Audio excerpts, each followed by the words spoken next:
Ils sont plus de 730 enfants retenus pour la 29e édition de la saga 2021.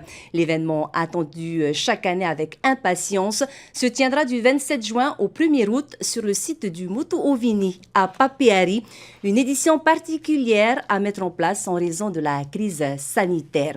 Et pour nous en parler, on reçoit notre invité, l'indéfectible organisateur de l'événement depuis presque 30 ans, Henri Cornette de Saint-Cyr, dit Doudou Yorana. Bonsoir Jeanne, merci de m'avoir invité. Merci d'avoir accepté notre invitation de ce soir. Alors Doudou, où est-ce que vous en êtes en termes d'organisation ? Eh bien, l'organisation se déroule bien. D'abord, les enfants, pratiquement tous les enfants ont été sélectionnés, choisis par les services sociaux, en lien avec les communes, bien sûr. Et donc, on a aussi on aura des enfants des îles encore cette année, des enfants de Ivaoua, des enfants de Fakarava, des enfants de Hao, des enfants de Tubuai et de Moréa également. Vous en faites profiter les enfants des îles malgré la situation sanitaire ? Oui. Ça n'a pas posé de problème particulier. Comment est-ce que se porte votre choix sur la sélection de ces enfants, de ces jeunes pour participer à la saga ? Les critères sont toujours les mêmes, mais ce sont des critères qu'on a mis en place avec les services sociaux. On prend beaucoup d'enfants dans les quartiers prioritaires, mais ce sont souvent des enfants carencés sur le plan éducatif, sur le plan affectif, des enfants qui ont besoin de sortir, des enfants... Voilà, on a un petit peu de tout, c'est un petit peu confidentiel aussi. Voilà, il arrive que ces enfants participent plusieurs fois à la saga ? Oui, bien sûr. Les enfants sous assistance éducative reviennent régulièrement, mais eux, on s'en fait une obligation et c'est très bien parce que ce sont des enfants qui n'ont pas eu de chance dans la vie et si on peut leur offrir ça, il faut vraiment le faire. Et justement, quel est le comportement à chaque fois ? Ils sont très heureux et puis ce sont des enfants qui se débrouillent bien et c'est des enfants qui ont par la suite un rôle parce que certains deviennent aide-moniteurs et puis on les suit, ils continuent leur activité avec nous, donc ils grandissent aussi quelque part avec nous. C'est ça qui vous motive, Doudou, à organiser chaque année ? C'est presque 30 ans d'organisation. Beaucoup, parce qu'on a des enfants qui rayonnent, des enfants qui se transforment aussi, donc on a vraiment conscience qu'on a un vrai rôle d'éducateur et on le joue pleinement et on est content de le faire et ça nous fait grandir. Quelles ont été les difficultés pour l'organisation cette année ? Ce sont les mêmes comme pour chaque année ou la crise sanitaire a changé votre manière d'opérer ?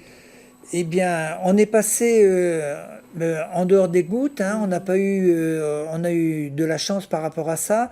La crise sanitaire, oui, c'est vrai que ça nous a fait réfléchir, mais entre-temps, les mesures se sont assouplies. On craignait de ne pas avoir peut-être toutes les familles d'accueil, mais finalement, on les a toutes. On a 60 familles d'accueil qui sont inscrites, qui vont être, pour lesquelles très prochainement, d'ailleurs le 17 de ce mois, nous avons une grande réunion avec eux. Et puis bon, s'agissant des enfants, ça n'a pas posé de soucis. En termes de matériel, eh bien, nous sommes en pleine préparation parce que jusqu'à présent, on était toujours en navigation. Là, on a arrêté nos activités et maintenant, on démate tous les bateaux, on répare les bateaux parce qu'il faut tout vérifier, il faut tout préparer. On a une centaine d'embarcations à envoyer sur Papeari. Ça va se faire en camion et également par la mer. C'est une grosse affaire. Et justement, c'est dans moins d'un mois. Vous êtes encore en train de boucler votre budget ? Non, le budget n'est pas bouclé, non, mais ça, bon, on a un petit peu l'habitude, on ne peut rien exiger, on fait des demandes, c'est pour ça d'ailleurs qu'on fait beaucoup d'opérations, c'est pour ça qu'on passe aussi à la télévision, c'est pour rappeler aux gens qu'on a besoin d'eux. Qu'est-ce qui est prévu là, les prochains jours alors pour récolter des fonds ? Voilà. Vous avez prévu des opérations ? On a prévu donc vendredi, samedi et dimanche prochain cette opération Carrefour qui consiste à récupérer des dons, récupérer des bons d'achat, récupérer aussi des goûters pour les enfants et pour ces 5 semaines. Et puis on va vendre également des t-shirts.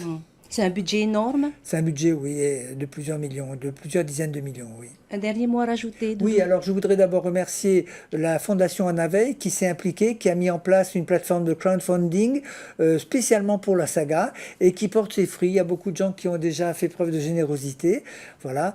Je voudrais aussi remercier vraiment tout le monde parce que c'est une affaire de famille, mais c'est la grande famille polynésienne qui est impliquée dans cette opération, qui répond à chaque fois présent et je veux vraiment remercier tout le monde, sans oublier évidemment l'État, le pays, et tous les ministères qui sont omniprésents et tous ceux qui nous aident, tous les partenaires, les entreprises. Merci à vous tous, merci de nous aider. Merci Doudou pour votre investissement auprès de nos jeunes. Merci aussi d'avoir accepté notre invitation Merci, ce soir, Jeanne. Maruru.